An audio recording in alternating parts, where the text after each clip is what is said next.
We are still waiting for the leader of the Conservative Party, Pierre Poilievre, to deliver his reaction in the House of Commons. After that happens, we'll talk to the Conservatives' House Leader, Andrew Scheer. But we have heard, as I mentioned there, from all the other parties. So we've got a special edition of The Front Bench to unpack what happens now. Joining me this evening, former New Brunswick Liberal Premier Brian Gallant is here. He's the CEO now of Space Canada. CTV's political analyst and former Conservative Industry Minister James Moore is with us. He's now a policy advisor at Edelman. Next to him, that's of course Tom Mulcair, our political analyst at CTV and former leader of the federal New Democrats. Next to me here in the foyer of the House of Commons is Stephanie Levitt. She's a senior reporter in the Globe and Mail's Parliament Hill Bureau. Hi, everybody. Good to be with you tonight. Steph, I'll start with you because you're right here. You were listening to everyone. I feel like it's a clear no from Blanchette, a clear no from Elizabeth May, anything but a clear no from Mr. Davies. It looks like, yeah, a hard maybe and a probably, if anything, abstain. Yes. I mean, it seemed he said something, to the reporter's question about this. Two things that were interesting. What about abstaining?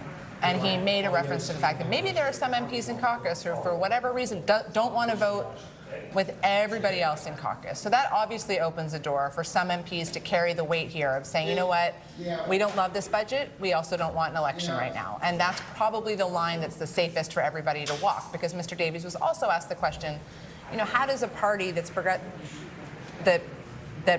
presents itself as like the voice of unions, progressive Canadians, vote for a budget that has tens of thousands of job cuts in it?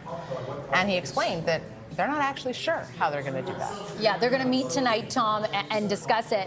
But I just finished interviewing Mr. Davies, and he was kind of even defending the idea of abstention, which to me leads me, he may not have the ultimate say over caucus because it is fairly disparate, but if it were up to him, I do not think they would be forcing an election over this.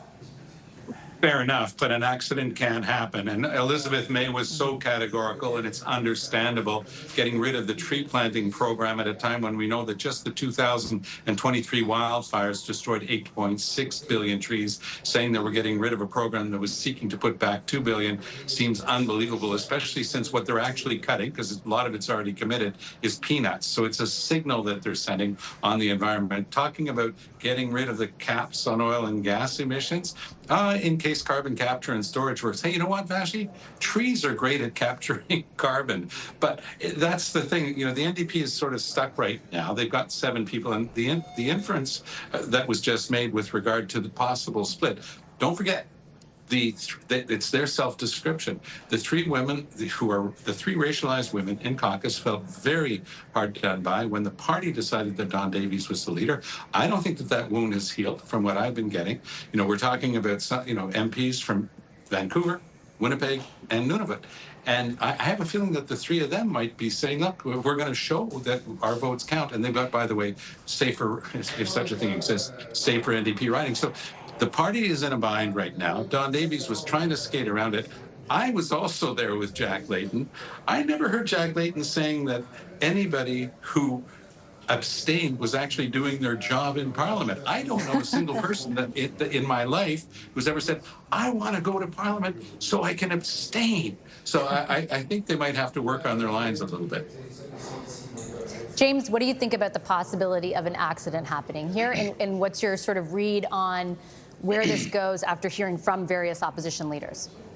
Well, and frankly, further to Tom's point, it was the abstention of Liberals in the 08 to 11 Parliament and Jack Layton skewering Michael Ignatieff in that leaders debate by saying you don't get a promotion at work if you fail to show up. So I mean, there is a legacy there that's being contradicted by Mr. Davies. I think what's going to happen between now and tomorrow. And by the way, Vashi, I don't know if there's an elegant way to try to nail Jello to a wall, but you tried very effectively there with Mr. Davies.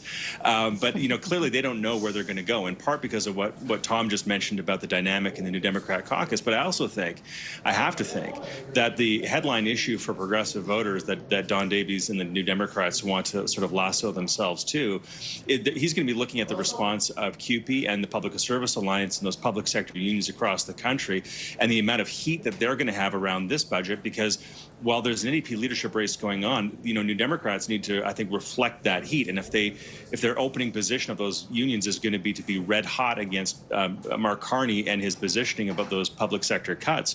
The NDP have to align to that. Otherwise, why, frankly, do they exist? With a diminished party as they are, why do they exist if they don't echo those voices? So I think that's going to put Mr. Davies in a tough spot. He can't corral his caucus, and he has to reflect those voices from the outside. So I think they're in a very tough spot to reconcile where they're going to be.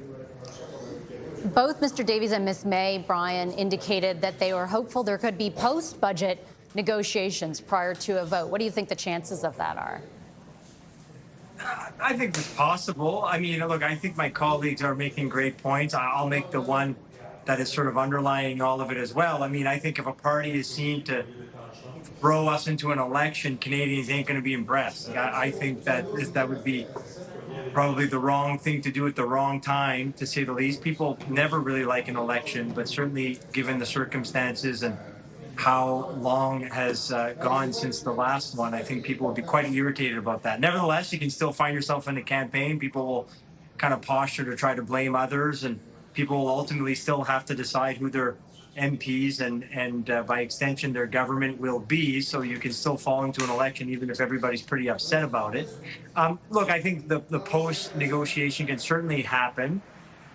My sense, this is literally just by watching the media and sort of watching the Prime Minister and the posturing of the government, I think they're just going to basically say, look, this is the budget, and if you don't want to vote for it, go tell Canadians why you're sending us into an election. They'll probably have that somewhat publicly. I think behind the scenes, there have probably already been discussions with parties, most likely the NDP, and I would assume that they'll certainly reach out to see what would it take for you to support this. I think the Prime Minister feels certainly like he has some wind in his sails after a few months in government, and probably still a bit of a honeymoon to be able to ride this out and play this game of chicken, if you will. Not a game, but you get why I'm saying that. And I also think that the NDP and to some extent the Greens, but I think the NDP will feel a lot of pressure on their shoulders to basically say, are we ready to be potentially blamed for this sort of a new election campaign in 2025? So if you are just joining us now, the federal budget has been tabled, and we are getting reaction into that budget from opposition parties. At the bottom of your screen, we've got some of the highlights of actually what is in the budget, and we've talked about the politics now for a second. If you take in the aggregate what is in this budget, Stephanie, what is the message that you think the government is actually, like, we know what they wanted to send, what are they actually delivering, do you think? Can you identify it?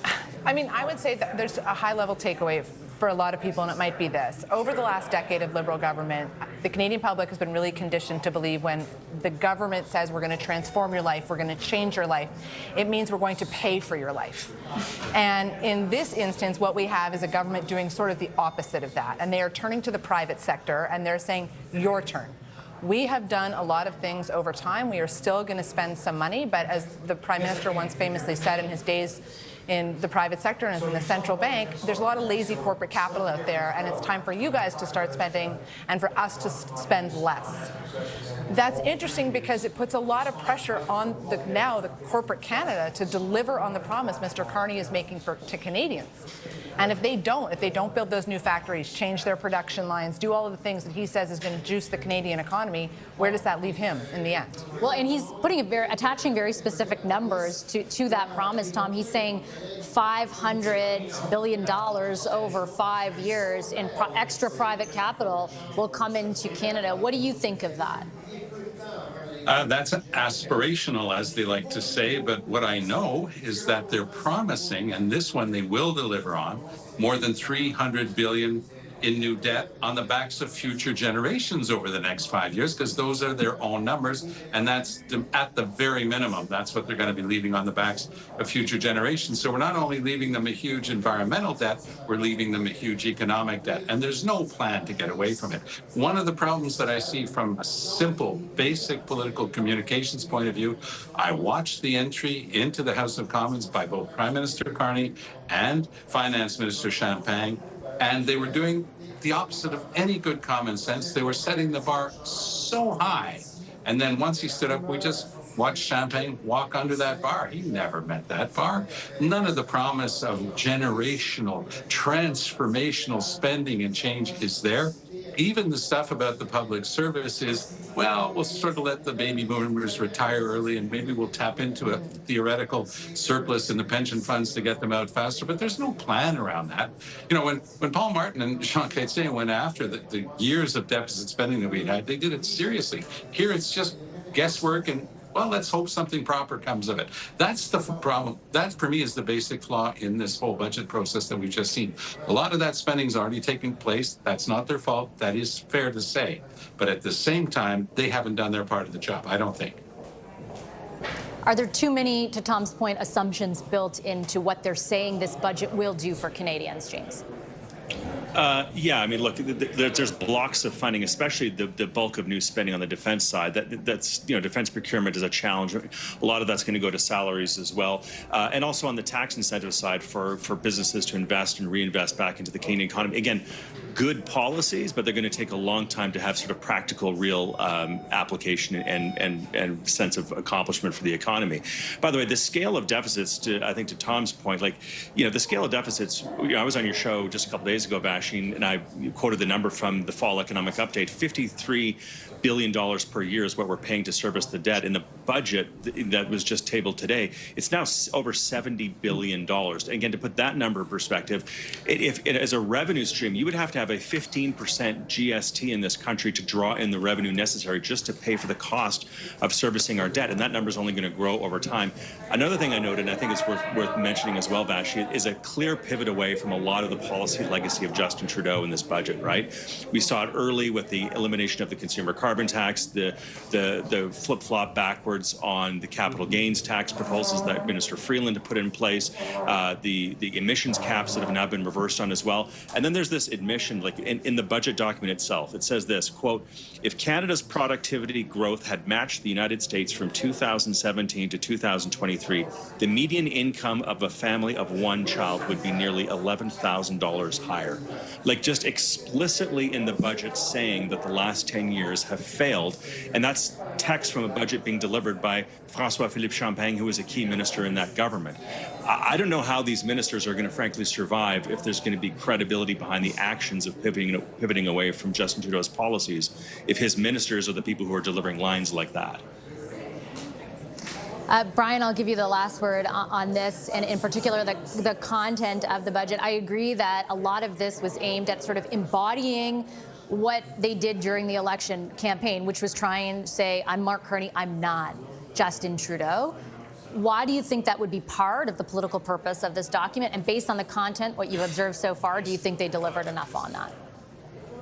Well, I think it's political posturing for sure, in the sense that they would have had the impression, I think most of us did, that Canadians were sort of done with the Trudeau era. So they're trying to put a demarcation line in the sand and say this is a new era. And also, I just think Prime Minister Carney is different than former Prime Minister Trudeau, and certainly has a different view on how the economy should work and where public finances should go and what type of programs there should be. So I think those two things make it that James is right to say it's pretty stark that it's actually in the budget and they're making that contrast. Look, I think the one thing about this budget that would worry me if I were them from a communications point of view, they're investing, they're cutting, they are letting the private sector take over. There's still major deficits of the government. It's a hard message to package this one kind of thesis. But governing is complex, and they're certainly not the first government that's going to have to try to figure out competing messages and how you kind of wrap that up so Canadians can understand what they're trying to accomplish.